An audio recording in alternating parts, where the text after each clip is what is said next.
Hello বন্ধুরা, আজ হচ্ছে রুমেলা ঝড়। তা আমাদের পড়ে গেছে অনুষ্ঠান বাড়ি, তাই রুমেলা ঝড়কে অপেক্ষা করেই আমরা পৌঁছে গেলাম অনুষ্ঠান বাড়িতে।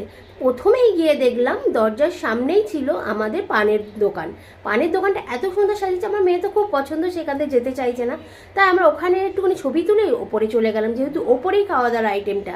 তো ওখানে বন্ধুদের সাথে মকটেল খেলাম, আবার পকোড়া খেলাম। যেহেতু এটা বইতে পারি তাই চিকেনের কোনো আইটেম ছিল না, ওখানে ছিল ফিশ পকোড়া।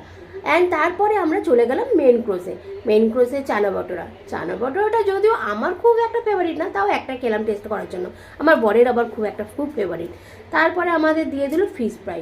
ফিশ ফ্রাইটা তো আমার তো দারুণ লাগে, অসাধারণ লাগে, তাই আমি দুটো নিয়ে নিলাম। কিন্তু কিছু করার নেই, আমার একটাকেই আর ভালো লাগলো না, কারণ প্রথমেই আমরা মকটেল খেয়ে পকোড়া খেয়ে পেটটা ভরিয়ে দিয়েছিলাম। তারপরে আমাদের দিয়ে দিল রাইস অ্যান্ড দই কাতলা।